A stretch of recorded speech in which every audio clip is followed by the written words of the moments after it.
TV 2020 ekranlarından merhaba sevgili izleyenler. Gündem Özel programında Diyalog Medya Grubu Genel Yayın Yönetmeni Sayın Reşit Akar'la birlikte sizlerleyiz. Hemen konuları aktarayım. Evet, ilk olarak Ercan Havalimanı'nda bugün elektrik kesilmesi ve jeneratörlerin devreye girememesi nedeniyle uçuşlarda aksama oldu. 2 geliş bir gidiş uçuşu ertelendi. Daha sonra arıza giderildi.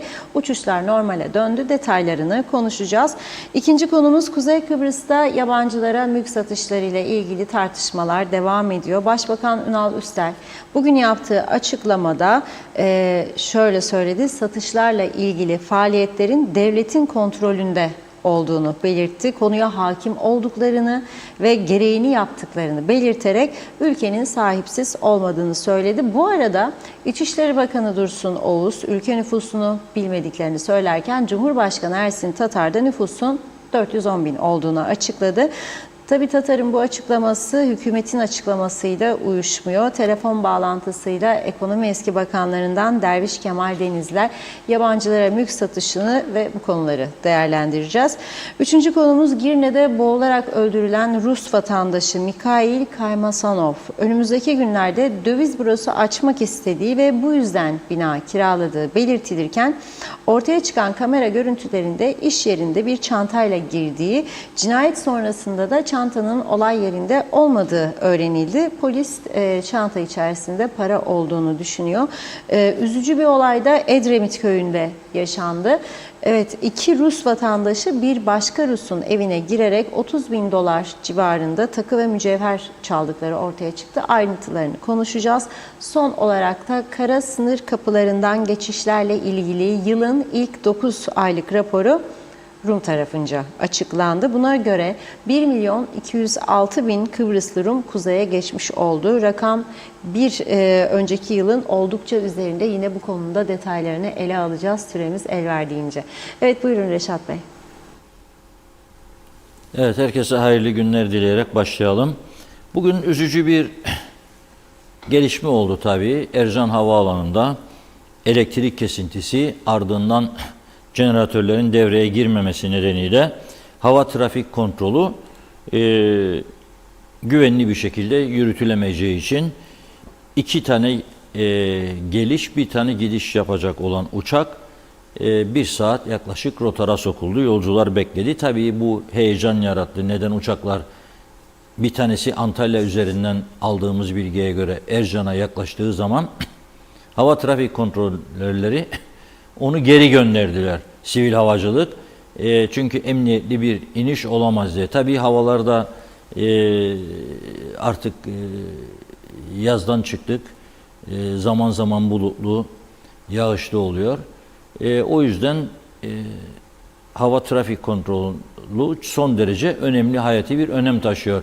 Fakat burada önemli olan bu Ercan Havaalanı açıldığı halde törenle bu kadar büyük bir havaalanı, önemli bir yatırım.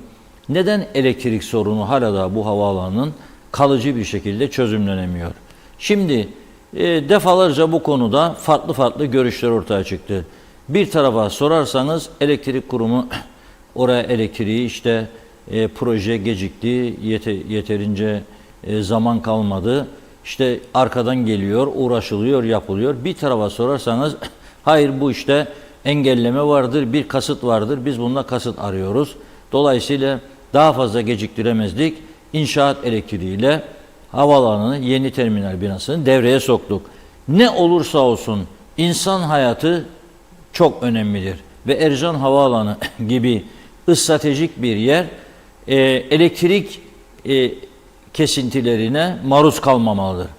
Bunun bir an önce kalıcı bir şekilde çözümlenmesi lazım. Buradan biz ne o taraf ne bu taraf diye bir tavır içinde değiliz. Ama ne olursa olsun sebebi her şeyi bırakıp Ercan Havaalanı elektriğini halletmek zorundadırlar. Elektrik kurumuysa sorumlu elektrik kurumu. Bir an önce bu havaalanının elektrik sorununu gidermek zorundadırlar. Herhangi bir tehlikeye fırsat yaratmadan bu sorunu çözmek zorundadırlar.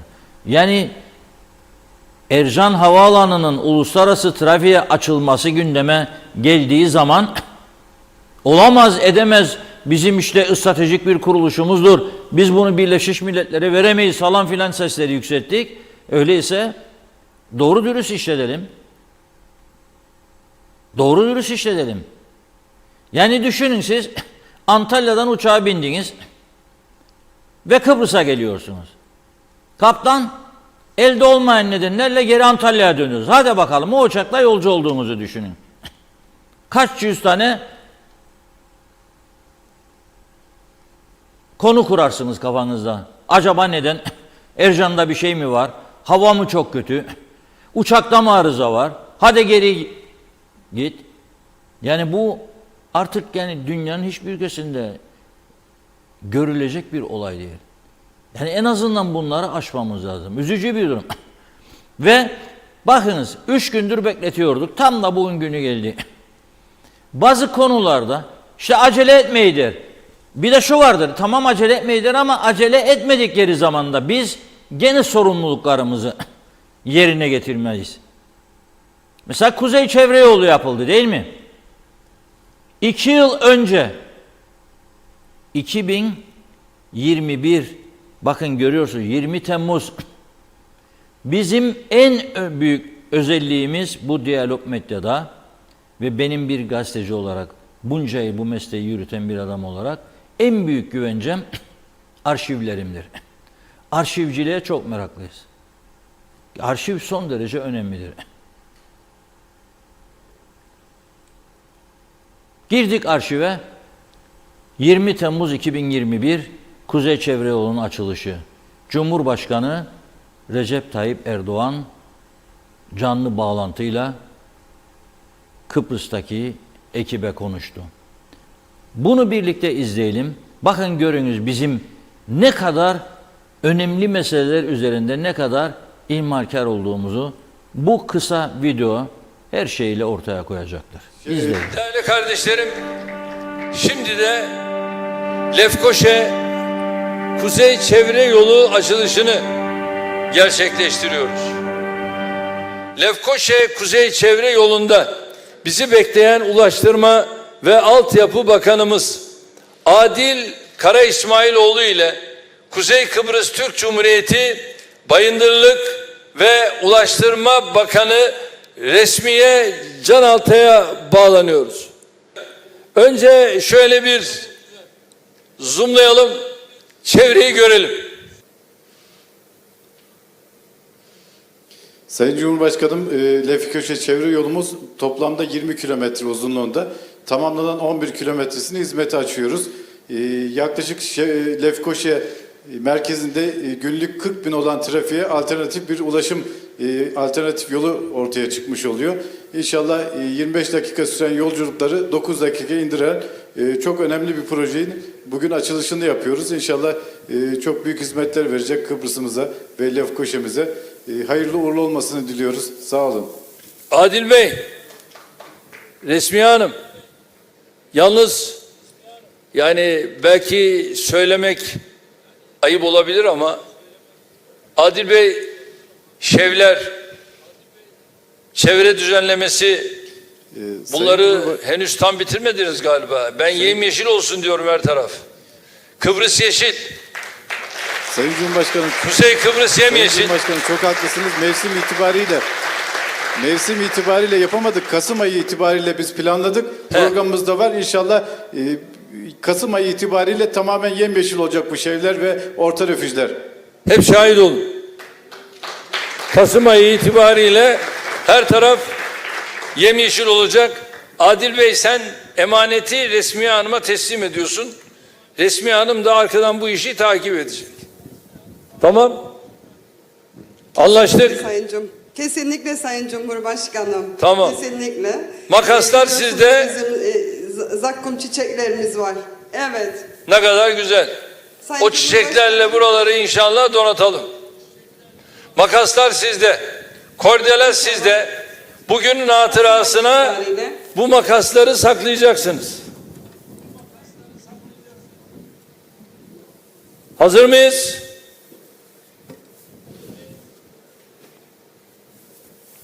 Hazırız Sayın Cumhurbaşkanım. Peki. Ya Allah.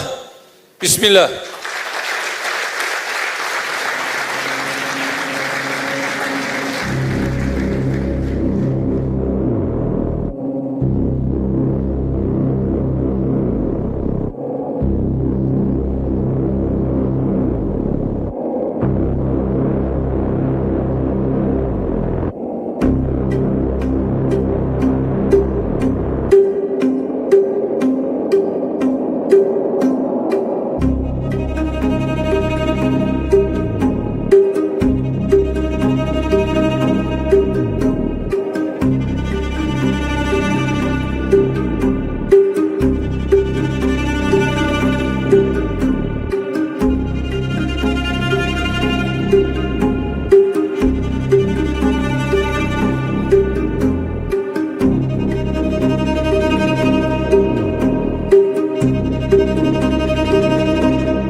Evet, izledik birlikte değil mi?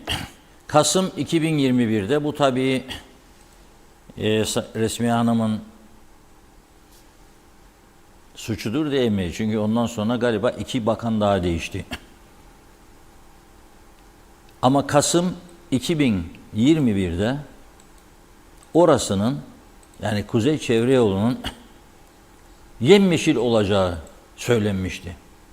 Gerekçe olarak da işte Temmuz'da hava çok sıcak, fidan ekimi olmaz, bu ülke sıcak bir ülke. Kasım'da havalar serinleyince, yağışlar başlayınca o dönemde yeşillendireceğiz. Ne oldu? Abdullah Su İçmez kameramanımız, o da bazen havada, karada, denizde, bazen garada, bazen deniz kenarında bir yerlerde oluyor işte. Onu gönderdik bir hafta önce. Bu görüntüleri tespit etti. Şimdi Ercan Havaalanı'na indiniz siz. Ne dedi Cumhurbaşkanı Erdoğan? Kıbrıs dedi, Yeşilada. Adı öyleydi. Bir zamanlar ama. Kıbrıs dediğimin öteki adı Yeşilada. Biz Türkler öyle derdik. Rumlar ve yabancılar da Afrodit'in aşk adası derler. Biz de Kıbrıs Yeşilada. Gerçekten yemyeşildi Kıbrıs. Çok güzel bir adaydı. Yok muydu geçmişte de kuraklık? Vardı ya. Ama ormanları vardı. 8'de biri, 7'de biri yandı. Son 20 yılda. Pınarları vardı. Yıl 365 gün kesilmezdi. Akardı suları. Lapta Başpınar, Değirmenlik. Finish. Durdu. Elimize ne geçtiyse kuruttuk. Bunu kabul edelim. Bizden bu kadar olur. Daha fazla olmaz. Onun için diyorum ben işte. Onun için diyorum. Bazen de bizi zorluyorlar. Acele bu iş olsun. Mecburen. Pandemi sürecine gidelim. Ne dedi Sayın Erdoğan o dönem gene? Çünkü Türkiye'de büyük işlere imza attılar. Belediyeler çok değişti. Her taraf yemyeşil. Belediye hizmetleri çok gelişti Türkiye'de. Sağlık hizmetleri, hastaneler. Biz bir pandemi süreci çıktı. Pandemi hastanesi istedik. Yapamadık. Bırakın detaylar üstünde durmayı, bırakın parasızlık, çaresizlik laflarını, mevcut yerleri kullanın dedik. Geçici bir süreliğine. Yapmadılar. Lefkoşa Fuar Alanı önerdik. Oradan görüntüler yayınladık. Her binanın içerisinde klimalar, her şey hazır. Yatak koyacaklardı. Ve bazı sağlık aletleri. Yapmadılar. Atatürk Spor Salonu dedik. Bomboş. Yapmadılar. Otel verdik hazır. Yok dediler. En iyisini biz bilirdik dediler. Siz ne karışırsınız? Ta ki Türkiye gördü buranın durumunu, sıkıntı var ve acil durum hastanesini 45 gün gibi kısa bir sürede adamlar gece gündüz çalışarak yaptı. Helal olsun. Ercan Havaalanı'na sıkıştırdılar çünkü biliyorlar sıkıştırmazlarsa olmayacak, yürümeyecek bizde işler. Geçici bir süre. Tamamdır vallahi ay yolunda falan filan diyoruz. Sonunda geri çekiliyoruz. Şimdi sorsak ne diyecekler? Vallahi benim suçumu benden evvelki, ondan evvelki, o da ondan evvelki. Yahu rezalet Ercan'dan çıkan bir turist Yeşilada diye duymuş. Geçerken bu yoldan ne der Allah aşkına? Ağaç boyuna gelmiş dikenler, otlar. Her tarafta atılı gördüğünüz gibi otomobil lastiklerine varıncaya kadar. Bütün çöpler oraya yığılıyor. Hiçbir şey kontrolümüzde değil. Onun için biz devamlı uyarıyoruz burada. Yarın çok geç olacak. Kimse gözümüzün yaşına bakmayacak. Böyle sorumluluğu başkalarına ata olmaz bu iş. Silkinip kendimize gelmemiz lazım. acil çözüm bekleyen işleri ertelemeden yapmamız lazım. Ama olmuyor. Gene parti kurultayları, gene diğer durumlar öne çıkıyor. Olmuyor işte. Ya çok çirkin görüntüler var memlekette maalesef. Ben bunları bu ülkenin bir vatandaşı olarak gördüğüm zaman çok üzülüyorum. Yani diyorum niye bunları konuşalım? Hangi ülke televizyonunda bunları konuşuyorlar ya? Lütfen söyleyin. Niye bunlar konu olsun? Niye Güney Kıbrıs'ta bunlar konu olmuyor? Çünkü adamlar işini tamam yapıyor. Adamlar tamam yapıyor işini. Kimdeyse sorumluluk, o sorumluluğu yerine getiriyor adamlar. Ondan sonra ona buna atmıyor topu bizdeki gibi. Adam neyse sorumluluğu, o sorumluluğu yerine getiriyor. Bizde günler nasıl geçiyor? Kabullerle veya ziyaretlerle. Hadi gideyim bir falan yeri ziyaret edeyim diyor. Hadi 3 tane 4 tane araba önlü arkalı ziyaret. Hoş geldin, hoş bulduk. Nasılsınız? İyiyim. Kahveniz nasıl olsun? Sade olsun. John mu Özerlap mı? Sultan mı? Mehmet Efendi mi? Bir de o çıktı şimdi. Bakın orada size bir taktik söyleyeyim. Çok ciddi konu konuşurken arada bir de espri lazım. Bize konuk geldiği zaman misafir kahveyi söylüyor. Burası kahveci dükkanı değil la. Bizim arkadaşlara der ki ya içeceğim ama John olsun. Bazı Girne John olsun. Bazı Sultan olsun. Bazı yok Mehmet Efendi isterim. Bizimkiler de saf saf eskiden ne derlerdi?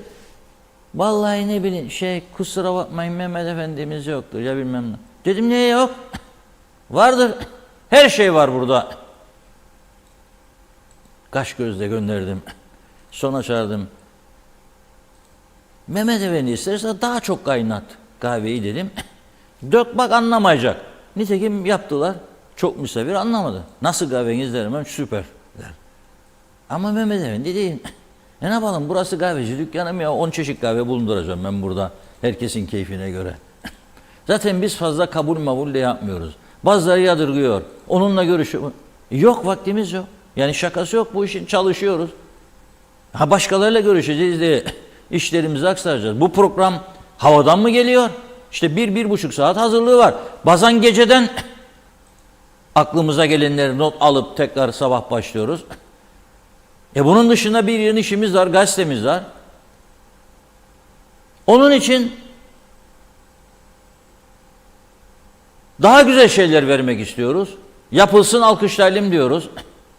Ama olmuyor. Yapılmıyor. Bir yerlerden keseceksiniz, buna vereceksiniz. Mesela ben yönetmiş olsaydım bu ülkeyi MYK parti meclisi falan filan da demokrasi dışı diyebilirler. Danışmam. Yetkiyi aldıysam çalışmak için çalışacağım değil mi?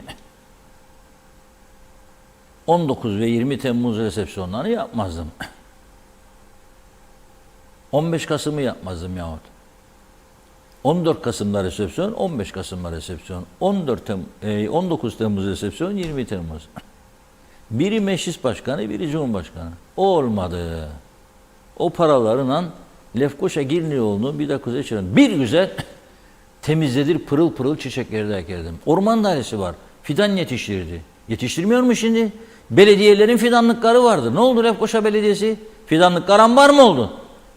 Personel mi yok oldu? Azaldı mı personeliniz yani?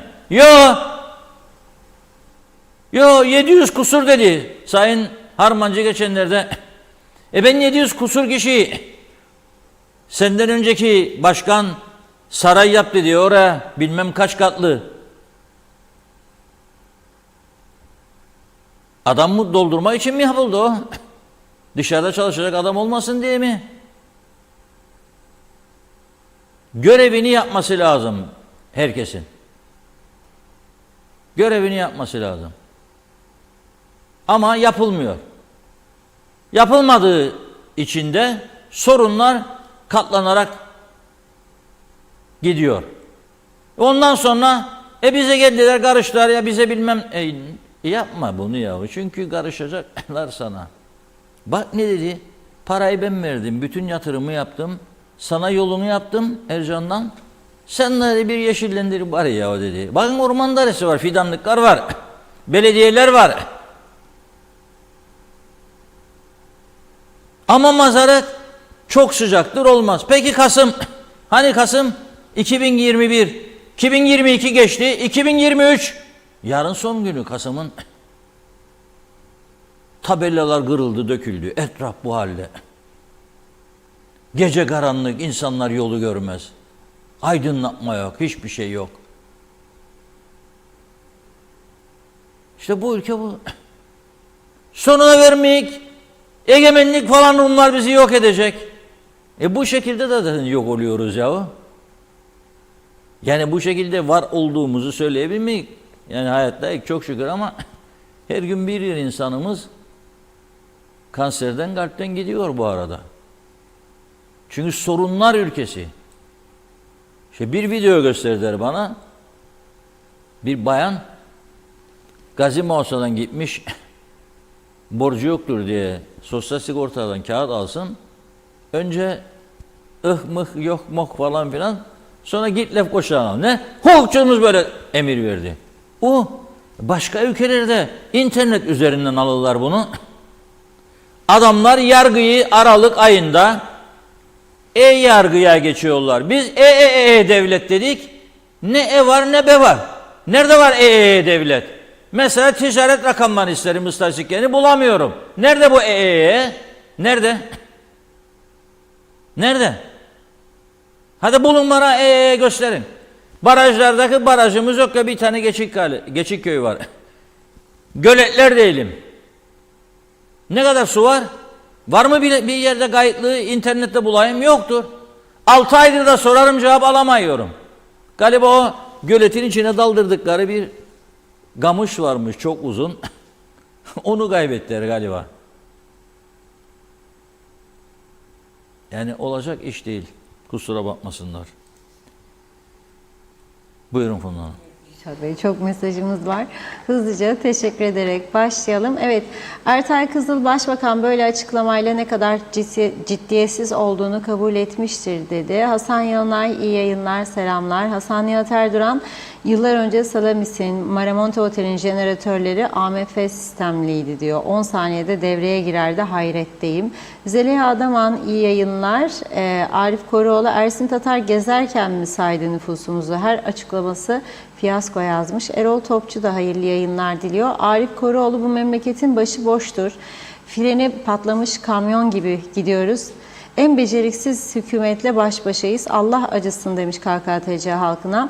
Hakan Varnavas Panter, iyi yayınlar, tamamen maskaralık diyor. Soracak olsam kimse sorumlu değil. Mehmet Uluçağ ile elzem olan yerlerin ki bunun başında hastaneler gelir. Havaalanı ve limanların elektrikleri kesilmemelidir.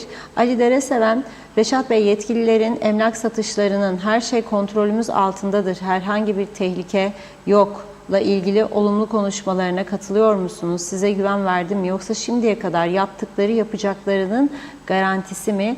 Ne dersiniz? Ayşe Güner Mertcan selamlar. Maalesef ülkemiz sorunlar yumağı. Yok mudur bu yumakları çözecek? Londra'dan Güner Bey'in mesajıydı bu. Mustafa Özcan, Resmiye Hanım da Lefkoşa'yı izliyor mu diyor. Celal Harun, evet, balığın başı, kılçığı, kuyruğu kalmamış, her taraf kokmuş, ülke kana alıyor. Size uğramadı mı? Soygun var, ev açma var, yağma, yalan, hainlik, yolsuzluk, yoksulluk, cinayet, ölüm, açlık, cinnet var. Ülkede nereye baksan dolandırıcılık, sahtekarlık, kara para aklama, rüşvet, zimmet, yolsuzluk, hırsızlık hikayesinin çıktığı bir ekonomi. Mustafa Özcan, maşallah demiş, her taraf yemyeşil. Hilal Fedai Çetinbaş, sizi İstanbul Çatalca'dan her zaman izliyoruz diyor Reşat Bey. Güzel insan. Girne Antik Limanı bitmiştir İnşallah demiş, sevgilerimizle. Evet, Ali Temel, 100 yılın yayıncılığı, tebrikler. Bu örnekle yetkililer gereken sonucu çıkarsın artık. Mehmet Şenler, kolay gelsin diyor. Utku Büyük Hüseyin, o kadar bir yeşil ki maşallah demiş o da. Nazime Nalbant, Londra'dan soğuk Londra'dan aileme, herkese, tüm sevdiklerime selamlar. Doğruları sizden duyuyoruz. İyi ki varsınız. İnşallah sesimizi şimdi olsun duyarlar. Çünkü bu elektrik sorunu mühim. Hele artık kışın gelmesiyle halk daha çok ihtiyacı olacak.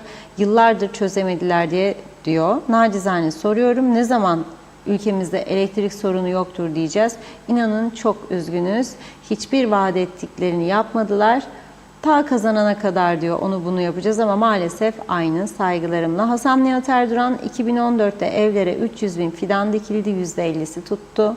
Şimdi tutmayanlar yerine ikmal ekimi zamanıdır. Belediyeler de temizlik peyzajı yapmalıdır. İyi belediye bölgeleri zaten çember ve refüjlerden belli olur. Mehmet Uluçay ile emaneti Resmiye Hanım'a devrettiler Kuzey Çevre Yolu'nu ama fırsat vermediler iş yapmasına diyor.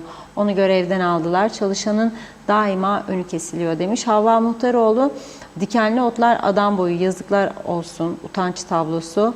Yıldıray Şah da utanç yolu demiş. Ulus Barani, evet, yakın zamanda çektiğiniz çevre yolun görüntülerini Tayyip Bey'e de gönderin ve diyor uşaklarının ne güzel işler yaptığını görsün de onlarla gurur duysun.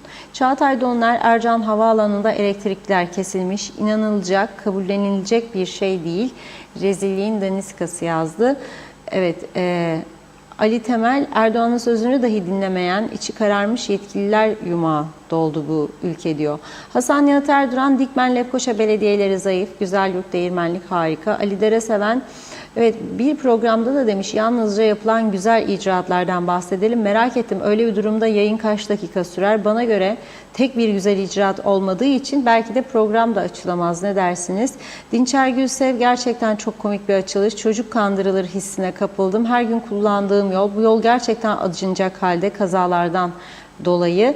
Bu yolun üzerinde yemyeşil bir tepecik var. Atılan bira şişelerinden yemyeşil olmuş. Zavallı ülkem. Celal Harun, az önce konuşmalarınızı dinledim Reşat Bey ve üzüldüm, çok düşündüm. İnsanlık ölmüş, insanlar ne kadar yalancı, düzenbaz, kendini beğenmiş oldular diyor.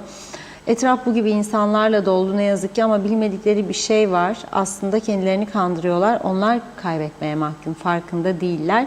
Hüseyin Derici, evet, iyi yayınlar. Reşat Bey, İskele Karpas Anayolu iptal oldu galiba. TC'den gelen tüm iş araçları Mausa'ya doğru giderdi. İskele'den Mausa'ya 10 dakika sürer. Ancak Mausa içinde seyahat yarım saat. Yollar tarla diyor. Biz vatandaşla vergi veriyoruz. Yol yok, ışıklandırma yok. Havzaları fiyasko. Peki bu beceriksizler niye hala diyor o Dianello sigara fabrikasında demiş. Saygılar. Ayrıca havaalanında fiyasko yazmış Hüseyin Bey. Dürü Çörekçioğlu, bu ülke öyle bir ülke ki Ulaştırma Bakanı hanımın Turunçlu Kavşağı'ndaki radarın yerini değişmişmiş, basın toplantısında diyor toplayıp haber yaptırdığını gördük. Hatta bugün Ulaştırma Bakanı basına şov yapıp ampul değişimine el atmış, onu da haber yaptırıyor. Daha 100 tane sayabilirim. Biz buyuz işte. Bunlar seçimle geldiler ve yarın yine seçilecekler. O yüzden böyle demiş sonunda da. Evet, bir iki mesaj daha okuyup ara verelim. Mehmet George karşılığı da diyor ki sosyal sigortalının hali perişan. Hiç kimse nasıl alacak? Kimse bilmiyor, söylemiyor. Hiçbir doktor ilaç yazsa bile ilaç eczacı vermez. Kim çare bulacak? Merak ediyorum demiş ve Mehmet Uluçaylı da çevre yasası geçmeli diyor. Çevreyi kirleten çöp atana caydırıcı cezalar verilmeli. Adamız çöp adı olma yolunda ilerliyor demiş. Şimdilik bir ara verelim, daha var. Evet, buyurun Reşat Bey. Evet. Çok teşekkür ediyoruz. Böyle olmasını tabii kimse istemez. Ülkesinin çöplerle kaplanmasını, kirli olmasını kimse istemez. Bakın ben sayısını unuttum. Belki 70, belki 80 kezdir söylüyorum. Kuzey Kıbrıs'ın birçok yolu tehlikelidir.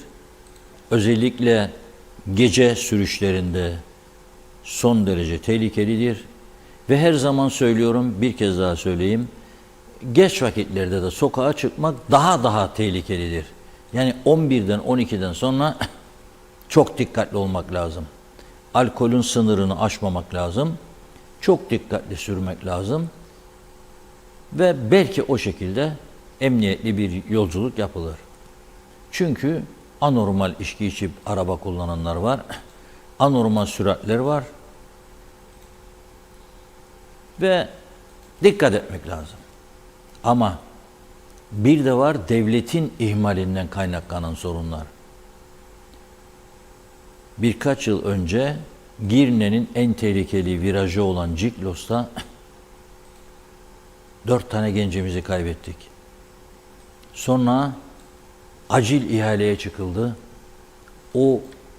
Oralarda yol çalışması tamamlandı ve yağışlı durumlarda dere yatağı açıldı ve tehlike ortadan kaldırıldı dendi. O yönde şimdilik bir sorun yok. Fakat tam o tehlike kavşağında dikkatsiz sürücüler devamlı vuruyor, orta refüjdeki bariyerleri kırıyor, döküyor. Fakat o kırıp dökülen orada kalıyor. Daha önce sorduk. Bu vurup kıran dökenin neden olduğu zararı vatandaş olarak biz mi ödeyeceğiz? Bunu mecbur muyuz yani? Çünkü devlet yaptırırsa bunu, her vuranın zararını devlet ödüyorsa başka yerden kesecek. Bizim vergilerimizi yanlış yönde değerlendirecek. Hayır dediler, sigorta kapsar, vuran ödeyecek. Ama vuran ödeseydi yapılması lazımdı bugüne kadar buralar gibi çok yer. Hemen hemen her tarafta bir kaza oldu mu vuruyor, koruyucu bariyeri kırıyor, döküyor, orada olduğu yerde kalıyor. Aylarca, yıllarca duruyor. Bari burası, bakanlar bakmayanlar tümü geçiyor oradan. Görmüyorlar mı? Burada şoförlere bir görev düşer. Bir süre için teklif etmelerini rica ediyorum. Makam sahiplerine. Bugün ben sizi ön koltuğa alayım lütfen. Kemerinizi takın. Neden? Protokol var evladım. Arka sol tarafta oturacağım. Ya protokol var da bugün protokolsüz bir gün olsun. Görün bari ya, görün. Görün de durun orada araba. Çek kenara evladım. Ve arayın birilerini gelsin yapsın. Basit meseleler yapılmadığı için konuşmak zorundayız. Çünkü konuşmadığımız sürece yanlışın üstüne yanlış, yanlışın üstüne yanlış, yanlışın üstüne yanlış, tehlikenin üstüne tehlike, tehlikenin üstüne tehlike. Şimdi bizim gibi küçük ada ekonomilerinde en önemli sektör ada ekonomileri turizm ve ticarettir. Ama kuzeyde bu çark farklılaştırıldı. Eğitim sektörü de öne çıkarıldı. Tamam olsun mu olsun.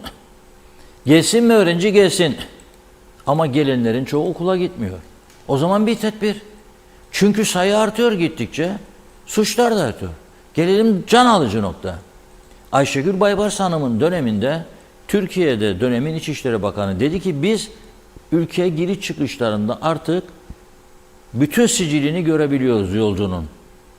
Eğer suç işlemiş birisi ise ona göre karar veriyor muhaciret memuru. Siz de bağlanın bir programla bize, biz bu bilgileri sizinle paylaşırız. Benim muhaciret memurum havaalanına geldiğinde birisi ister öğrenci sıfatıyla, ister turist, isterse mülk alacak. Eğer adamın sicili temiz ise ve sen eğer topraklarım azdır, nüfusum da azdır diyerek birle sınırlandırmak istesen bir mülkle sınırlandır. Ama temiz adam al. Herkesi alırsan ne olur? Ne olur? Sorun olur. Şu anda yaşadıklarımız işte sorunların giderek artmasından kaynaklanıyor. Ve o yüzden de halk diyor, memleketi yabancıya teslim aldı, biz bittik, çocuklarımız nerede oturacak, arazi kalmadı mı almadı. Bütün ülkede, güneyde de. Şimdi arkadaşlarımız arıyor, az sonra eski Ekonomi Bakanlığı'ndan Mali Müşavir Sayın Derviş Kemal Deniz'le bağlantı kuracağız. Ona da soracağım ben bunları çünkü Güney'le de konuşuyor, yabancı mali müşavirlerle ilişkileri var, ekonomiyi biliyor, dünyada nelerin yapıldığını biliyor, en azından takip ediyor. Şimdi ne oluyor? Bu defa gündem oluyor yabancı arama satışı.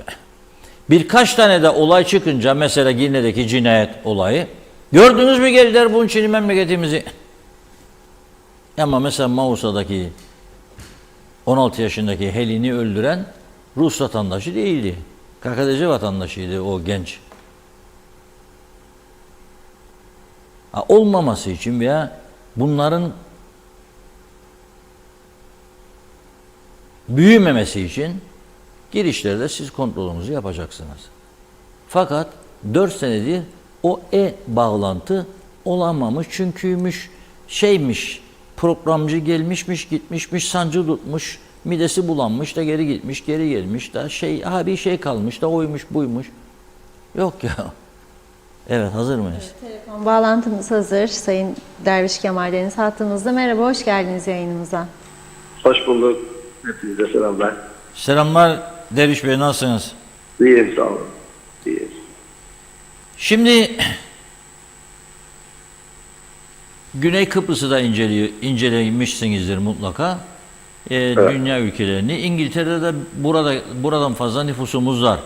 Yabancıların mülk alması yasaklanmalı mı, yoksa kontrollü bir şekilde almaları ekonomiye katkı mı sağlar? Bu konuda yani sizin düşünceniz nedir? Ben merak ederim.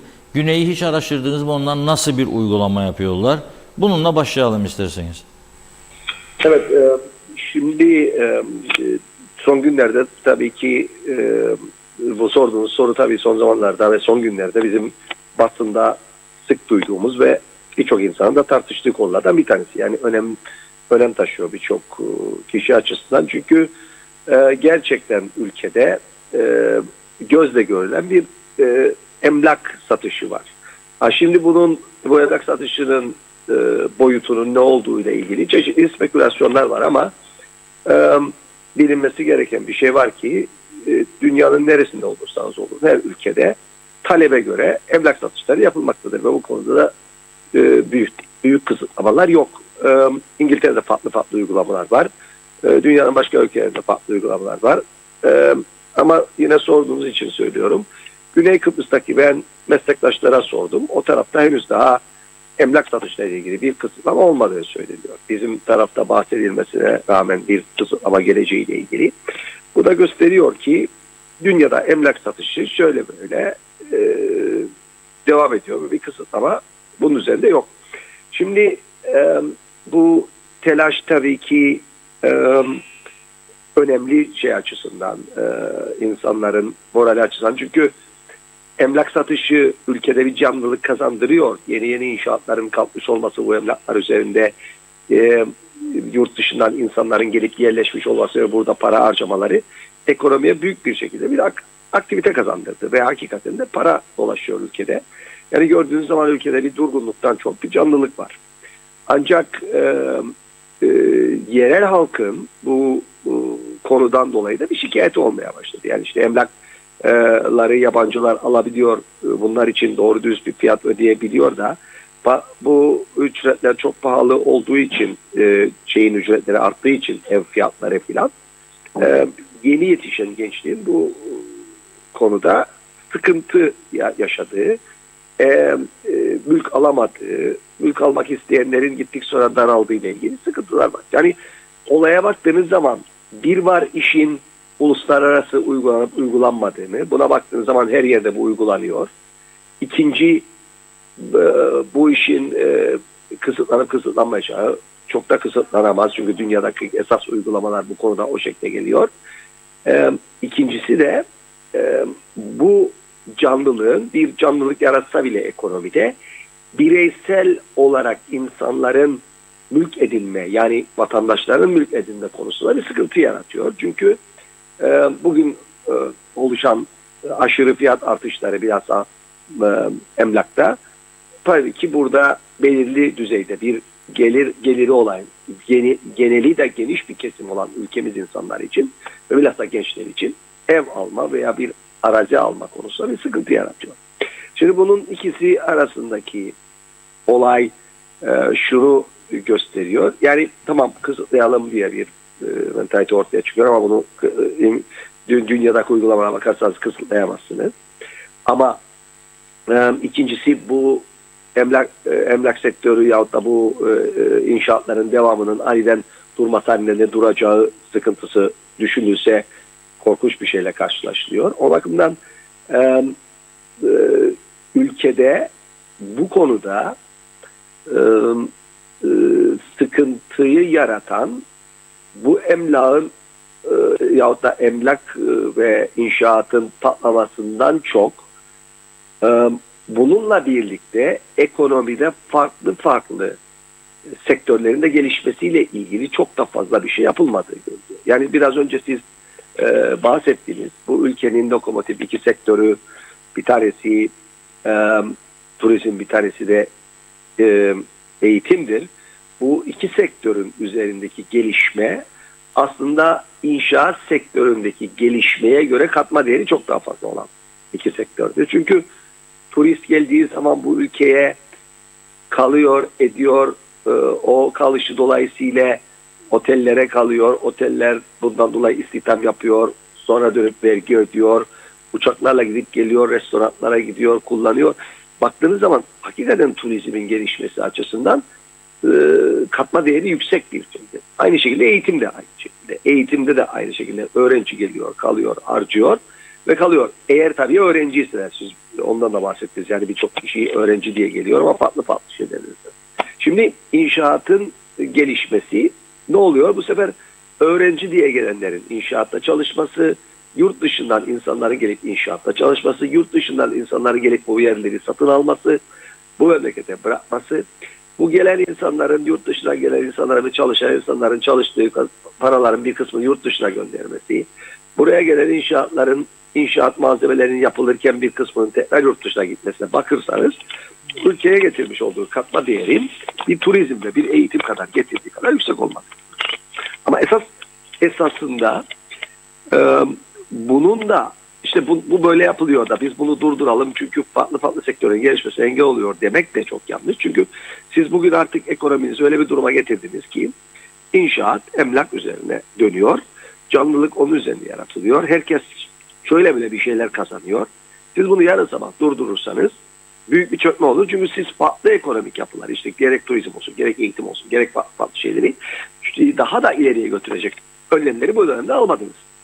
Onun için bana göre yani bu dönemde bu emlakın ve inşaatın gelişmesiyle ilgili engel koymak yerine bunu devam ettirmek, bu arada oturup bazı politikalar gelişip turizmde daha fazla nasıl daha ileri adım atabiliriz?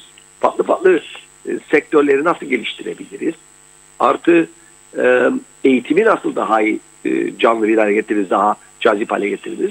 Bunlar üzerinde durmak lazım ki aniden bir duruş, aniden bir geri alma. Çünkü biliyorsunuz yani inşaatın bugün canlı olmasının etkileyen faktörler var. Biri siyasidir, biri ekonomiktir. Eğer bölgesel siyasi durumlar sizin inşaat sektörünü engelleyici şekilde gelişirse bir durgunluk olur. Aynı şekilde ekonomik olarak bir durgunluk olursa çeşitli ülkelerde ve para akımlarında bir sıkıntı olsa yine sizi etkiler.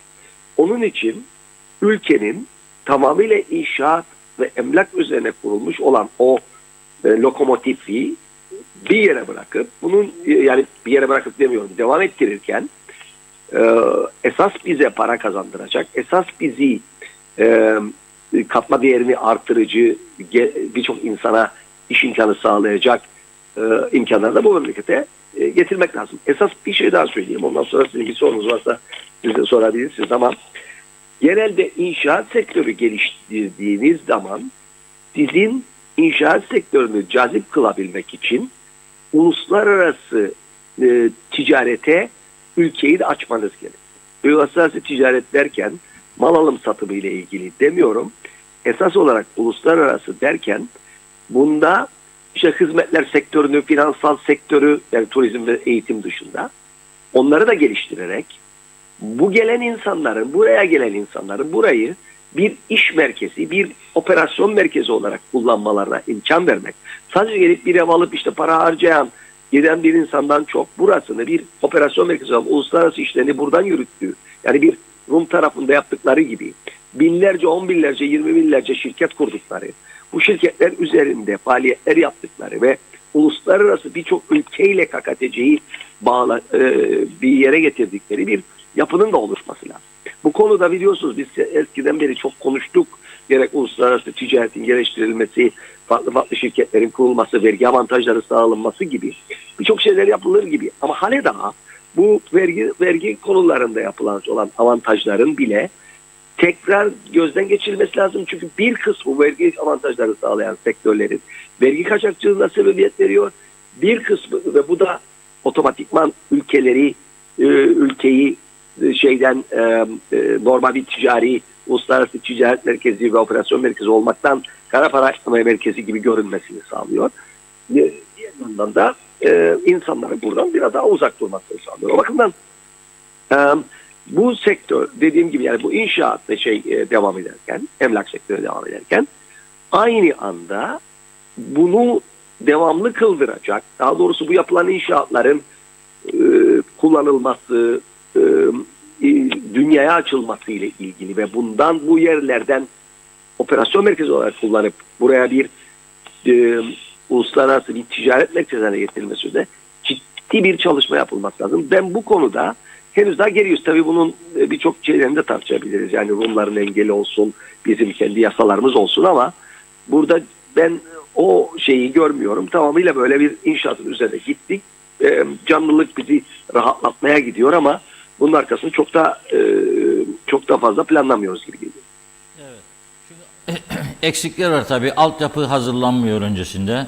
Arıtma tesisleri, kanalizasyon önemsenmiyor. Yolların genişletilmesi, alternatif yollar düşünülmüyor. Çevre temizliği ile ilgili önlemler alınmıyor.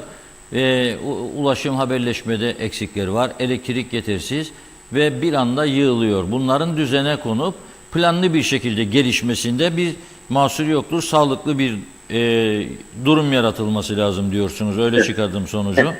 Evet. Güzel toparladınız. Çok teşekkür ediyorum Deriş Bey. Sağ olun. Sağ olun. İyi akşamlar.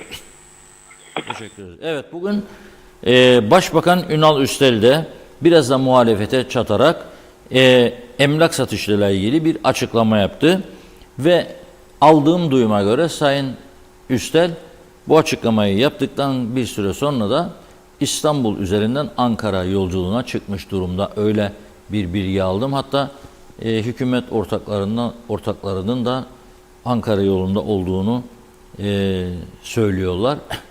Akşam saatlerinde netleşir diye düşünüyorum veya yarın. Satışlarla ilgili faaliyetler diyor Sayın Başbakan tamamen devletin kontrolündedir. Biz diyor konuya hakimiz ve gereğini yapıyoruz. Bu ülke sahipsiz değildir diyor. Ve şöyle diyor. Ben tabii Taşınmaz Mal Komisyonu üzerinde de her gün söylüyorum. Bu konuyla da ilgili bir bilgi veriyor. Diyor ki başta Rum tarafı olmak üzere organize ve herhangi bir temele dayanmayan acımasız saldırılar yapılıyor diyor. Halbuki diyor satışlarla ilgili faaliyetler tamamen devletin kontrolündedir. Konuya hakimiz diyor ve gereğini yapıyoruz. Bu ülke sahipsiz değildir diyor. Ülkeyi düşünmeden sırf muhalefet yapma adına temessiz söylemlerin olduğunu belirtiyor ve bu söylemlerin Rum lobisini beslediğini, ülke aleyhine haksız haberlerin yapılmasına neden olduğunu iddia ediyor Sayın Başbakan. Taşınmaz Mal Komisyonu adı altında tazminat için alınan tapu harcının ise 184 milyon 928 bin lira çıktığını belirtiyor. Diyor ki bu aktarım yani Taşınmaz Mal Komisyonu'na tapu harçlarından topladıkları bir miktar kesinti olduğunu belirtiyor ve bunu aktardık ama diyor devam edecek diyor.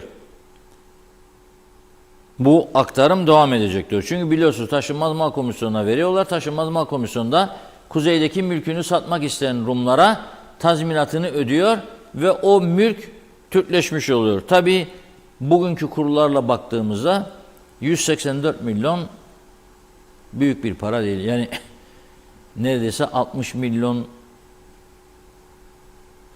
sterlinden falan söylüyoruz ki yani sahilde 2-3 tane arazi parasıdır diye düşünüyorum. İnşallah artırılır, artırılması da şarttır diyorum.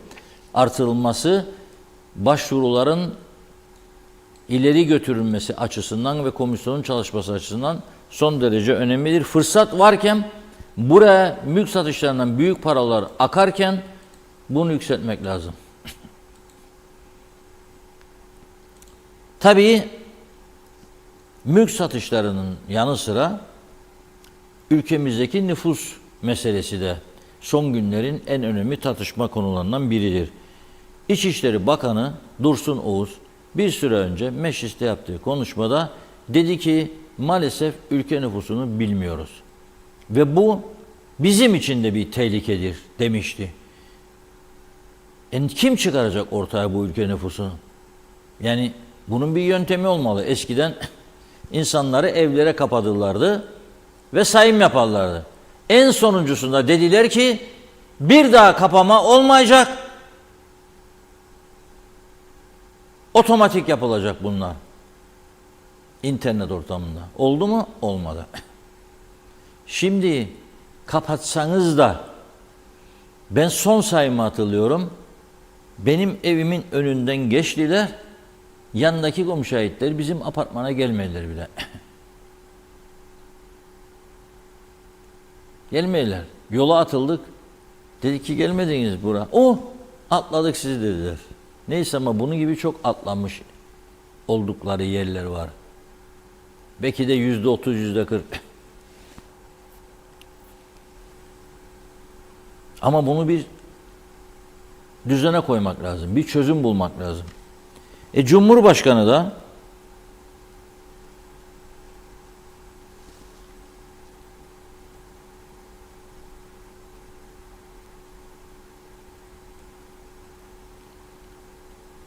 Londra'da görev yapan deneyimli bir muhabir arkadaşımıza Mihrişan olacak o bence Safa'ya açıklama yapmış ve demiş ki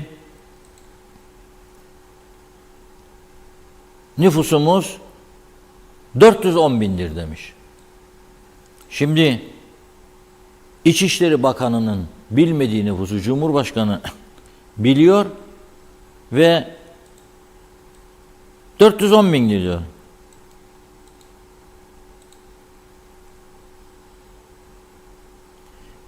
Büyük milli meselelerde toplum yapısına baktığımızda zaman içerisinde bazı değişimler olabilir diyor. Biz de olaya baktığımızda 74'ten sonra gelip yerleşen kardeşlerimiz vardır. 20-25 sene orada yaşadıktan sonra çoluk çocuk sahibi, torun sahibi oldular. Evet, kendilerine vatandaşlık vermek durumundayız Londra'dakilerine. Verdik, vermeye devam ediyoruz. Dolayısıyla şu anki nüfusumuz da diyor 410 bindir diyor. Kuzey Kıbrıs Türk Cumhuriyeti nüfusu. Bunu nasıl ortaya çıkardı Sayın Tatar bilmiyorum ben. Daha önce gündeme gelmişti. Amerika Birleşik Devletleri Dışişleri Bakanlığı'nın Kıbrıs raporunda adanın Kuzey Kıbrıs'ında nüfusun 392 bin olduğu belirtilmişti. 2022 yılı raporunda. Şimdi 2023'ün sonuna geldik. İçişleri Bakanı diyor ki ben bilmem diyor, bilmiyoruz diyor. Cumhurbaşkanı 410 bindir diyor. Hangisi doğru? Bunun elbette açıklanmasında fayda vardır ama açıklayabilecek durumda olduklarını düşünmüyorum ben. Çünkü bir X-ray cihazının olmadığı Gazi Mausa Limanı'ndan ve Girne Limanı'ndan tırların içerisinde bu ülkeye kaç bin kişinin girdiğini kestirmek mümkün değildir. Güneyden kaçıp gelenler var bilmek değildir. Buraya gelip buradan güneye kaçanlar vardır. Sayısını bilmek mümkün değildir. Çok zor bir durumdayız yani. Ben onu görüyorum. Çok zor bir durumdayız. Bu gerçekten nüfus sayımını Güney nasıl yapıyor, bu işi nasıl beceriyor, onlarla konuşmakta bir sakınca olduğunu düşünmüyorum ben şahsen. Yani bizden bir yetkili İçişleri Bakanımız gidip Rum İçişleri Bakanı'yla görüşmeyebilir. Ama en azından Kıbrıs Türk ve Rum siyasi partileri bir kısmı zaman zaman buluşuyorlar Istovak Büyükelçisi'nin misafiri olarak. Orada bu konuyu ele alabilirler ve karşılıklı yardımlaşma talep edebilirler bizimkiler. Ve oradan alacakları bilgileri değerlendirip bizim tarafta da bu işi nasıl yapabiliriz sonucunu ortaya çıkarabilirler. Buna ihtiyacımız vardır. Bu şekilde bir hükümetin nüfusumuzu bilmiyoruz açıklaması yapması güzel bir şey değildir. Ve bu arada sınır kapılarından gelişlerde arkadaş ülkeye gelen yabancılar ister turist, ister mülk alımı, ister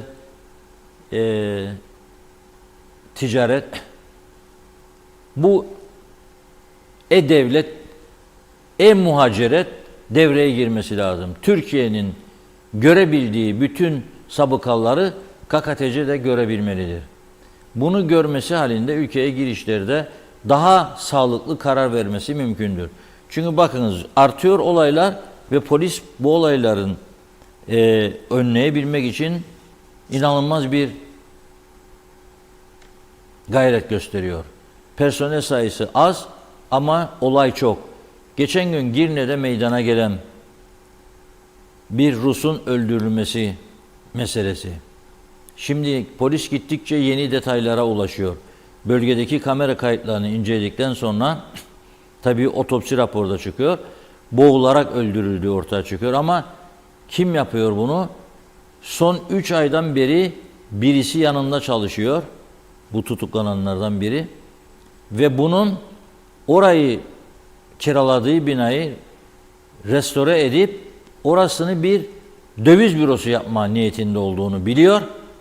Ve bölgedeki kamera kayıtları iyice inceledikten sonra polis ortaya çıkarıyor ki bu Rus vatandaşı oraya, binaya o gün cinayetin işlendiği gün elinde bir çantayla giriyor.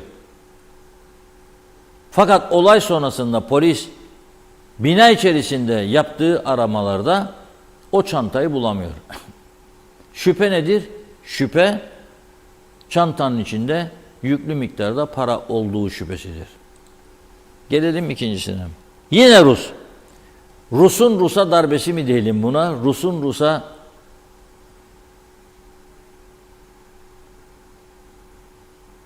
oyunu mu diyelim? Tuzağı mı diyelim?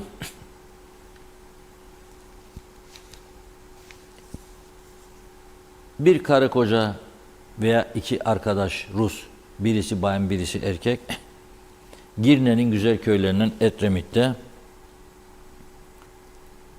bir başka Rus'un evine giriyor ve orada 30.000 dolarlık takısını çalıyorlar. Belli ki o Edremit'te oturan Rus'un evinde pahalı takıların olduğunu biliyorlar. Ve giriyorlar evi, soyuyorlar. Ben burada bu konuyu niye gündeme getiriyorum bugün? Polisimizin gerçekten eleman olarak eksikleri olmasına rağmen, teknolojik açıdan sıkıntılar yaşamasına rağmen önemli olayları çok hızlı bir şekilde ortaya çıkarma başarısı son derece önemlidir. Rus'un cinayeti olayını 24 saat geçmeden aydınlattı polis. Bu olayı da, öteki olayı da, 30.000 dolarlık takı çalınması olayında, işte bu bayan ve bu arkadaşı veya eşi 30.000 dolarlık takı çalma, mücevherat çalma suçundan tutuklanmış vaziyette. Bunun sonucunu ne olacağını göreceğiz. Çünkü mahkeme ilk anda 3 gün tutukluluk verdi. Polis araştıracak. Daha bakalım evlerinde neler bulacak. Ona göre biz de ortaya çıkacak sonuçlarla ilgili olarak sizleri aydınlatacağız. Buyurun Pınar Hanım. Okuyalım biraz mesaj. Evet, Ferdi Yönelen'de kaldık. Reşat Bey diyor, sen Hilaryon Kavşağı'nda Girne'ye yüklü kamyonların girmesi yasak, yıllardan beri boy boyda levhalar koymuşlar, fakat bir şirket gece gündüz beton mikserle kamyonları indiriyor. Hiçbir kural tanımaz. Bunun sebebi ne? Bu şirketin ayrıcalığı ne? Kimler tarafından korunuyor? Cem Ayken, hemen hemen her gün güneye gidip geliyorum. Yaz bitti, turist azaldığı için yollar boyanır, asfaltı yıpranmış yerler hemen yenilenir. Gördükçe imreniyorum. Bir bariyere çarpan olur, hemen aynı anda müdahale edilir. Alper Ali Güllü, iyi yayınlar, kolay gelsin. Doğru kanal diyor. Mehmet Uluçarlı, ülkede tek alkışlanacak hükümetin boş vaatler yaparak tüm işletmelerin zam yapmasına sebep oluyor. Bari diyor maaşlara zam vereceksen günü geldiğinde konuş. Hayat sebepsiz pahalı duruma sokuyorsunuz demiş böylelikle. Osman Mene iyi akşamlar diledi. Hasan Nihat Erduran, karayollarında işçi yok. Nasıl yapsın demiş. Ulaştırmaya %20 artışlı bütçe 2 milyar, iş yapamaz ki, çok az. Fatma Gör iyi akşamlar diledi. Nazime Nalbant, her gün çok iyi şeyleri dile getiriyorsunuz. İnanın diyor, bu kadar da olmaz dedirtiyorlar. Sadece diyoruz elektrik sorunu mu, ama öyle yapılacak işler de var ki ama kulaklarını kapatıyorlar. Seçilene kadar demek istemiş. O verdikleri sözlerin hepsini unuttular. Bitti gitti diyor. Ama bilmezler ki oturdukları yerlere halk getirdi. Yine halk indirebilir. Uyanın demiş. Lütfen, sizleri severek dinliyorum. Kolay gelsin. Günay Şeherli, sadece yollar değil, sağlık öyle. Yollarda ışık yok, çevre pis, trafik karmakarışık, isteyen istediğini yapıyor. Böyle bir durumdayız. Siyasetin ve yöneticilerin beceriksizliğini gösterir. Bir kere samimi değiliz, güvenimiz kalmadı. Biz yaptıklarımızdan sorumlu değiliz, eğitimimiz yok, bariz diyor. Ülkede güzel yaşamak suç mu demiş. Mehmet İnancı, dağ başını duman almış, yürüyelim Sayın Akar, ülke battı. Tema Yavaş, İyi yayınlar diliyor. Osman Mene'de, Caner Asbaba'da teşekkür ediyoruz. Vudalı Lale, Ercan'dan Lefkoşa yönü, tünelden çıktık, karanlık, yön belli değil. Adaya yeni gelen kiralık arabayla nereye gidecek? Ercan'da tuvalette sabunluklar kırık, kapılar kırık, kağıtlar yerde. Tahir Aktu, memleket kaldı mı diyor. Canımızı yedik demiş. Mehmet Ali Özdemir iyi yayınlar diledi. Erdal Yarkın'da. Mehmet İnancı, Reşat Bey bugün yine arşivler konuştu. Tam bir ders gibi. Hatice Mamin iyi yayınlar diliyor. Yakup İskender, Kıbrıs inşaat sektörünün %70'i tüm paydaşlarıyla yabancıların elinde dönüyor. Altyapımız, yollarımız, elektrik ve su kaynaklarımız onlara hizmet etmekten başka bir işe yaramıyor. KKTC vatandaşları için çember daralıyor. Uyanın, bu yapılaşma ve kalabalık gözünüzü boyamasın demiş. Aynı durum turizm için de geçerli. Eğitim sektörü zaten başlı başına kaos. Mazhar Evsal, mutlu, huzurlu, sağlıklı akşamlar. Reşat Bey demiş. Teşekkür ederiz. Her taraf gitti diyor. Düzelmezler de, her belediyede biriken otlar 10 kişiyi koysalar tertemiz olur bence. Zehra Sencer, hayırlı yayınlar, süpersiniz demiş. Teşekkür ediyoruz. Yeni Erenköy'den sevgilerle. Oytun Andaş da iyi yayınlar diledi. Evet, bakıyorum. Aynur Yüzügüler de iyi yayınlar demiş. Kemal Osman Ceyhanlı'da. Bakıyorum, tamamladık gibi şimdi. Çok teşekkür ediyoruz. Buyurun. Evet, şimdi tabii mülkiyet konusunu konuşurken açıklanmayan bir konuyu ilk defa burada gündeme getirmek istiyorum. 10 Kasım 2023 tarihli bir evrak var elimde. 10 Kasım 2023. Son derece önemli. İnşaat ruhsatlarıyla ilgili. Merkez Kaymakamı Sayın Niyazi Öztürk bu yazıyı bütün belediyelere göndermiş. Konu inşaat izni dosyalarının kaymakamlığa iade edilmesi. Fasıl 96 Yollar ve Binalar Düzenleme Yasası 3. maddesi 2. fıkrasının A bendi uyarınca Bakanlar Kurulu tarafından veriyor işte karar nomusunu falan filan. Kırsal belediyelerde yetkili makam tayini yapılmış ve tüm belediyelere de tebliğ edilmiş. Ayrıca bu karar resmi gazetede yayınlanmıştır diyor. Bu alınan Bakanlar Kurulu kararı uyarınca inşaat izni ruhsatı vermeye yetkili kaymakamlıklar kılınmıştır diyor. Dikkat edin. Yetki artık kaymakamlıklardadır. Bundan dolayı belediyenizin bu konuda yetkisi bulunmamaktadır. Belediyeler da yetkiliydi eskiden inşaat ruhsatlarında. Belediyelerin elinden alınmış oluyor bu iş. Doğrudan kaymakamlığa. Ancak kaymakamlığımız nezdinde belediyemizin imar bölümünün teknik kadrosuyla kadrolu görevli kişi veya kişilerin kaymakamlığımızın teknik personeliyle birlikte söz konusu dosyaları inceleyebilecektir diyor.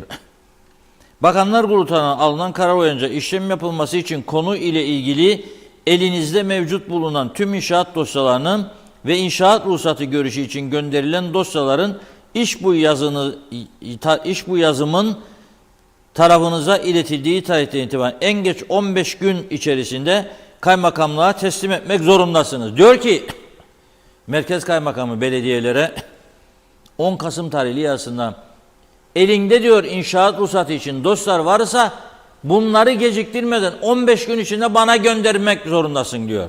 Artık diyor yetki kaymakamlıktadır. Aksi takdirde ceza yasasının 137. maddesi uyarınca yasal emirlere riayetsizlik suçunu işlemiş olacaksınız. Tarafınıza verilen 15 gün süre içinde bahse konu inşaat izni ve veya inşaat ruhsatı görüşü için gönderilen dosyaların kaymakamlığa teslim edilmemesi durumunda aleyhinizde yasal yollara başvurulacağını tarafınıza bildirim diyor. Niyazi Öztürk Merkez Kaymakamı. Peki bildirildi mi? Belediyeler ellerindeki dosyaları gönderdiler mi? Burada şüphem var benim. Şimdi burada bu yazının bazı belediye başkanları aldığım duyumlara göre diyorlarmış ki işte bizim için önemli bir gelir kalemiydi. Elimizden bunu aldılar. Tamam, doğru olabilir. Gelir kalemi azalabilir ama dosyalar da bir türlü yürümüyor. Adam inşaat yapacak. Yerli bir vatandaş telefon açıyor, diyor ki ben diyor inşaat için diyor dosyam bekletiliyor diyor uzun zamandır. Şimdi diyor bu karar çıktı. Gittim kaymakamlığa, diyor kaymakamlık dedi ki senin dosyan gelmedi bize belediyeden. Belediyeye gittim diyor, belediye diyor ki yok biz ne yollayacağım kendine madem elimden aldı yetkiyi. Yollayacak değilim. Ben kaldım ortada, ne yapacağım diyor. Buna çözüm getirmeyi lazım. Bu yazı kaymakamlık tarafından kağıt üstünde kalmaz herhalde. Bunun uygulaması önemlidir. Kimdeyse yetki, o yetkiyi alan makam dosyaları alacaksa alacak. Ve ne olacak tabii? Bunların üzerinde gerekli işlemleri tamamlayıp insanları sıkıntıdan kurtaracaklar. Çünkü dediğim gibi bu ülkede bırakın yabancı mabancı tartışmasını. Bırakın 5-10 tane büyük emlak şirketinin kapıları kolay açmasını devlet kurumlarında. Ama İngiltere'den gelen ve çoğu kaçmış olan yüzlerce vatandaşımıza neler çektirdiklerini ben biliyorum. Çok şikayetler geldi bana. Geçmişte yönettiğim yayın kurulunda da burada da çok İngilizler geldi heyet halinde. Çok. İnşaat izni almak için adamın ciğerini sökerler bu ülkede. Yok alacak götürecek İçişleri Bakanlığı'na, İskan Bakanlığı'na, yok orada Şehircilik Dairesi, yok ondan sonra elektrik dairesi, yok ondan sonra su işleri dairesi, yok telefon dairesi, yok belediye, karayolları, canı çıkmıştır adamın. Bekle babam beklesen. Gider sorar adam dosyayı. Vallahi bu işlere bakan arkadaş izinlidir bugün. 15 gün sonra gel. 15 gün sonra ettiğinde arkadaş biraz evvel buradaydı ama karnı ağrıdı, doktora gitti.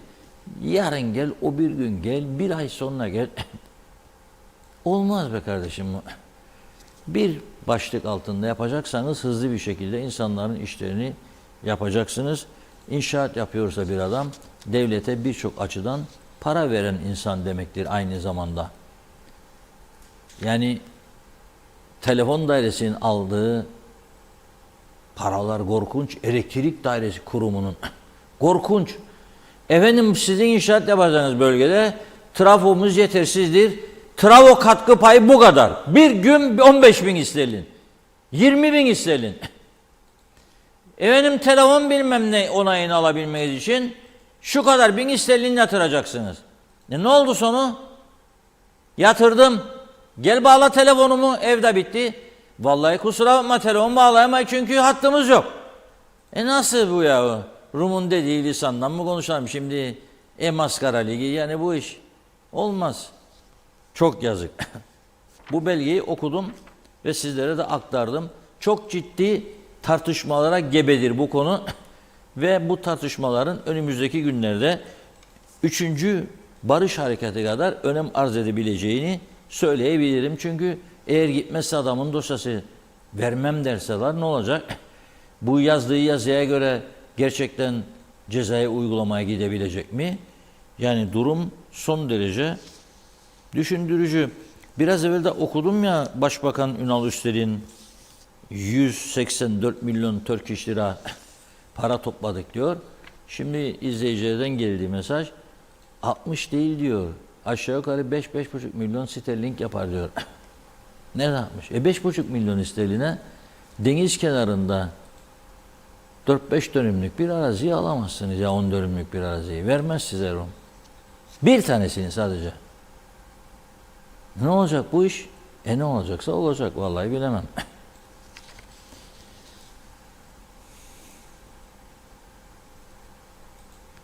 Son bir haftada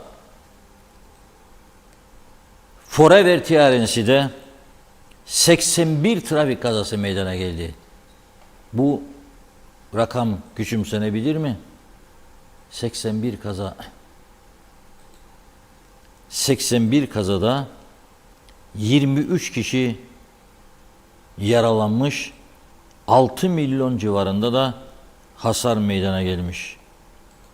Ve yine son bir haftada 19 bin sürücü, bu çok önemli. Lütfen bunu can kulağıyla dinleyelim. Her hafta söylerim. Polis çünkü haftalık rapor açıklar. Söylemeye de devam edeceğim. Bazılarının canı sıkılsa da durmak yoktur. Çünkü çok tehlikeli bir gidişat var. 19 bin sürücü kontrol etmiş. 4 binine ceza kesmiş. 19 binde 4 bin ne demektir ya? Güney Kıbrıs'ta Rum polisi 19 bin araç durduracak. Eğer 400, bak 4 bin demiyorum, 400 kişi rapor edilirse adımı değiştireceğim. Yapamaz. Devlet korkusu var çünkü ağır ceza var. 300 promil alkolle sen direksiyon başına geçeceksin ve çıkacaksın yola.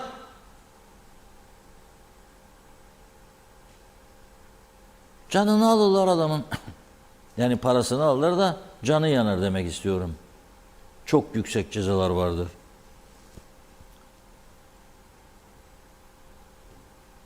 ...1139 tanesi bu 4000 ceza alanın... ...aşırı süratten ceza almış. Tabii çünkü herkes çok meşgul. Yani bu ülkede inanılmaz işte. Adam bir an önce gidip yetişecek. Çünkü trilyon dolarlık işler çeviriyorlar. Borsa falan filan. O dalgalar var değil mi? Yok ya böyle bir şey yok. Ya gösterecek arabası şu hız koşar. Ya gidecek bir an önce sevgiliyle buluşsun. Arkadaştan gecikmesin şudur budur. Ya da gidecek bir an önce yemek yesin. Meyhaneye yetişsin. Durum budur yani. Yalanı yok bu işin. Hepimiz de gerçeğin ne olduğunu biliyoruz. 364 tanesi cepte konuşurmuş. Nerede kaldın canım? Geliyorum canım. Hadi çok bekletme beni. Merak etme bekletmem seni. Bu mesajlar hiç durmaz. Ana yolda gider gelir böyle zikzak arabalar. Sağdan sola soldan sağa. Mesela dün akşam oldu gene gördüm. 2 tane araca tanık oldum. Şimdi 2 şerit değil mi Lefkoşa Gölü'ne giderken soldan gidenler ağır sürat yapanlar yani 50, 60, 70 ama yol 100'e kadardır. 15'te kaytarma şansı var 115. Bakıyorum sağdan giden de 50, 60 soldan giden de 50, 60. Işık ya Gımıldamıyor. Araba biraz sağa sola, ah dedim. Bu kesin mesajlaşır. Işığın da farkında değil, dünyasının da kendinden geçmiş vaziyette. Buluşacağı noktadaki hayalleri kuruyor aklında. Ve o hayali kuracak diye ben de onun arkasından sürükleneceğim. İnsan hakları diye bir şey yok mu ya?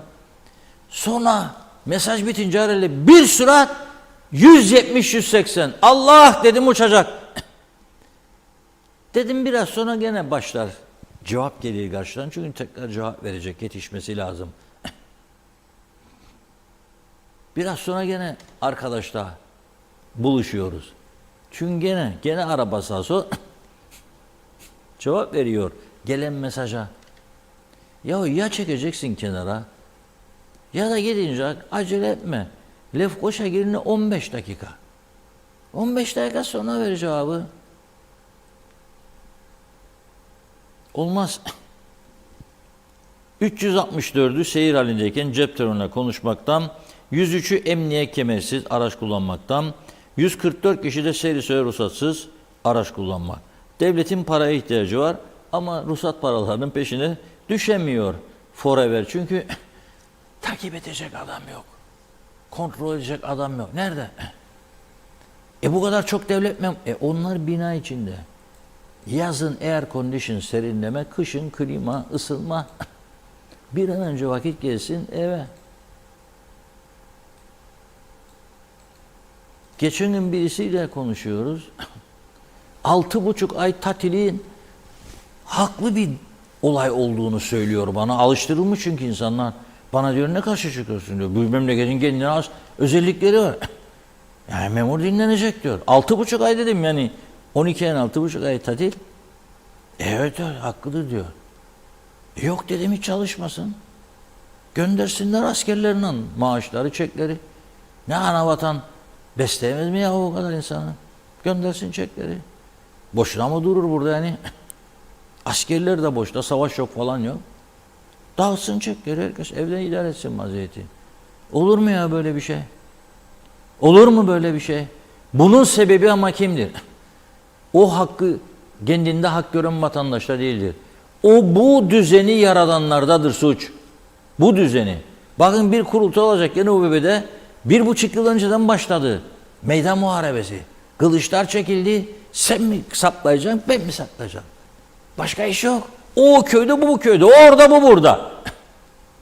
Hadi bakalım. Gazanız mübarek olsun diyorum. Ve son sözü Funda Hanım'a veriyorum. Buyurun. Hızlıca son mesajları aktaralım. Necdet Mavi Gözlü diyor ki Kuzey Kıbrıs Birleşik Afrika Pakistan Cumhuriyeti başkent Lefkoşa'dan iyi yayınlar. Cumhurbaşkanının nüfusumuzu 410 bin demiş. Resmen dalga geçiyor. Memlekette sadece bir yıl içerisinde 105 bin Afrikalı gelmiş. Bir yıl içerisinde diyor sadece. İskele'de mülk alan İsrailli, İranlı, İngiliz, diğerleri 100 binin üzerinde. Kaçaklar, kapıdan girenler, pencereden girenler. Ayrı nasıl olur nüfusumuz 410 bin olur? Resmen bizimle dalga geçiyorlar. Arif Mustafa Cüce, evet ne diyor? Rus dediğinizde Rus mafyası dünyaca ünlü. Onlar da sıkıntı. Mazhar Evsal, Metehan'dan geçerken giderken de sigorta çıkarmak için diğer arabalar arkadan yıkılır ama Rum'dan geçerken öyle bir şey yok. Git ondan çıkar ve de getir göreyim der. Kemal Osman Ceyhanlı, iyi yayınlar.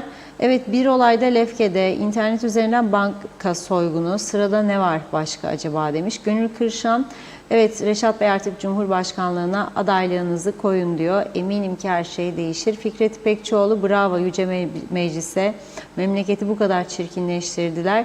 Utanma bile yok demiş. Şevket Tacer, sahaya in Reşat Bey diyor. Mehmet Özyakup, tek çözüm Birleşik Kıbrıs dedi. Çağatay Doğanlar, 74'ten beri yediler bitirdiler cennet adımızı, cehenneme çevirdiler siyasetçi kılığında haramiler. Serkan Erol, Sağlık Bakanlığı'na çağrımdır. Neden Kıbrıs'ta devlet hastanesinde çocuk göğüs doktoru yoktur? Açıklamalılar. Ben 10 aylık oğlum akciğer hastalığı yüzünden 4 aydır Ankara'da doktora götürüyorum. Çok geçmiş olsun. Diyor ki 15 günde bir ve maddi olarak sıkıntı çekmekteyim. Bizim ülkemizde olsa bu doktor ve hastalara tedavi etse biz halk olarak da bu çileden kurtulmuş oluruz demiş. Evet, Celal Harun nüfus için yalan söyleme dedi büyük harflerle. Her şeyi yap, yalnız yalan söyleme. Çünkü dünyada en çok ne yapan, doyuran şey yalandır. İnsan bir küçücük yalan söyledi mi, onu gizlemek için biraz daha büyük yalan söylemek zorunda kalır. Sonra o yalan ortaya çıkmasın diye daha da büyük yalan söyler diyor. Her yalan daha çok, daha büyük yalan doğurur. Onun için yalan söyleme demiş Celal Bey. Niyazi İnancı, polise, savcılığa tam yetki verilmezse bu sorunlar hiç çözülemez. Siyasiler ellerini yargıdan, kanundan çekmedikçe hiçbir yere varamayız demiş. Çağatay Doluner, Reşat abi diyor, adını değiştirmene hiç gerek kalmayacak. Forever TRNC'de yaşıyoruz. Aysel Çelikkol, diline sağlık, seninle gurur duyuyoruz Reşat Bey, sevgiler demiş. Teşekkür ediyoruz. Seviliyorsunuz dedi. Şöyle bir bakıyorum. Aytaç Bey iyi yayınlar dilemiş. Londra'dan bol bol selam olsun. Emsal Haliter de iyi yayınlar diledi. Bakıyorum şöyle, zannediyorum. Evet, tamamladık. Çok çok teşekkür ediyoruz. Buyurun. Hasret kaldım yüzüne, muhtacım inan senin bir tek sözüne. Yalvarsam ağlasam kapansam dizine, döner miyiz yine eski günlere? Uzun zamandır hasret kaldım yüzüne, muhtacım inan senin bir tek sözüne. Yalvarsam ağlasam kapansam dizine, döner miyiz yine eski günlere? Söyle, buldun mu aradığın aşkı, söyle. Yoksa yalnız mısın sen yine, benim gibi boynu bükük, gözü yaşlı tek başına? Söyle, buldun mu aradığın aşkı, söyle. Yoksa yalnız mısın sen yine, benim gibi boynu bükük, gözü yaşlı tek başına?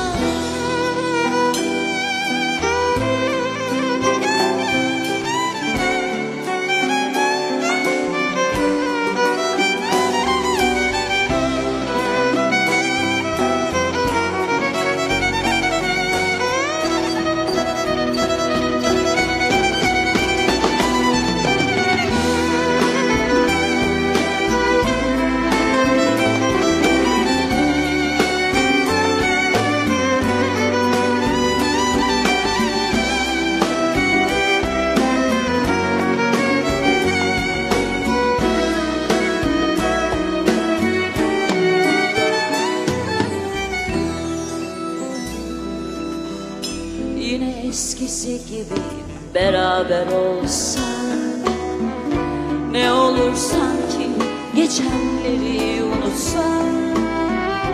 Hayat bitse, dünya dursa, ölüm bile olsa, biz hiç ayrılmasak. Yine eskisi gibi beraber olsak, ne olur sanki geçenleri unutsak. Hayat bitse, dünya dursa, ölüm bile olsa, biz hiç ayrılmasak. Söyle, buldun mu aradığın aşkı, söyle.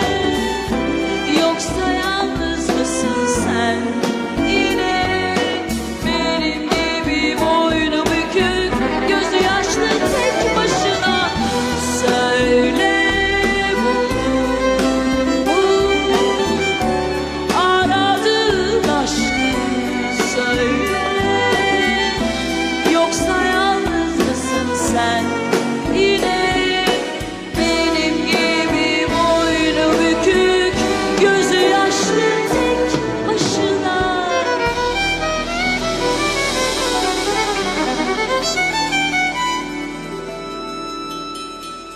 Reşat Bey selamlarım vardır.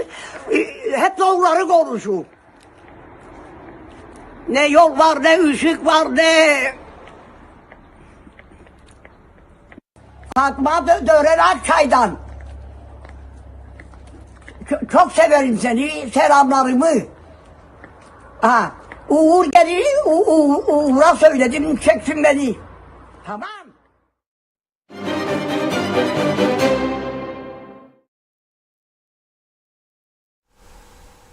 Evet. Fatma teyzemize çok teşekkür ediyoruz güzel sözler için. Ve yayınımızın sonuna geldik ama bir şey söylemeden geçmek istemiyorum.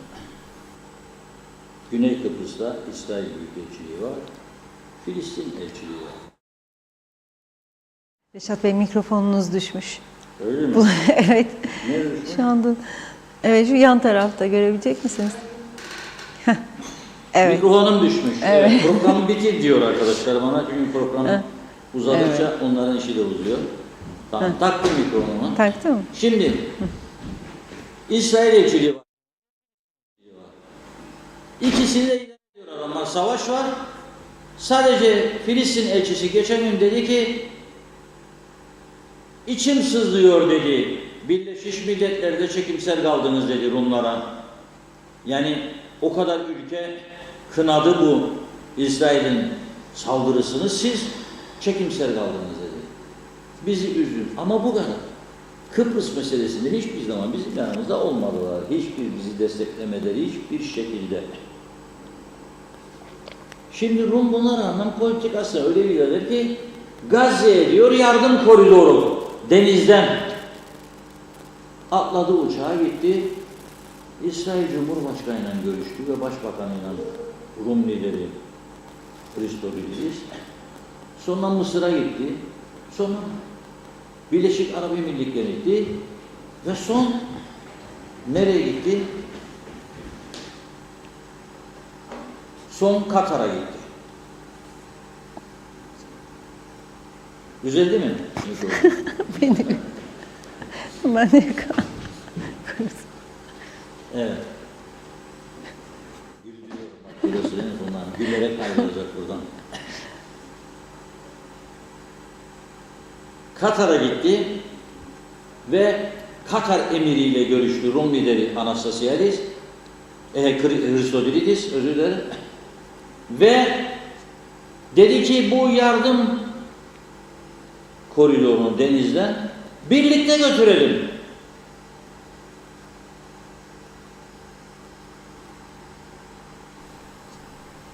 Müslüman ülke ile bir avuçlu Kıbrıs Rum tarafı demeyin. Adamlar ciddi bir devlet politikası yürütüyor ve Katar emiri demiş ki elhamdülillah inşallah maşallah hep birlikte gideriz. Çok mutlu Rum tarafı. Başardım geldim diyor adam. Durum bu. Biz bu tarafta 2 yıl önce açılan, 2,5 yıl önce açılan yolun yeşillendirilmemesini veya nüfusumuzun kaç olup olmadığını tartışıyoruz. Bugünlük bu kadar. Yarın inşallah maşallah 16.30'da yine birlikte olacağız.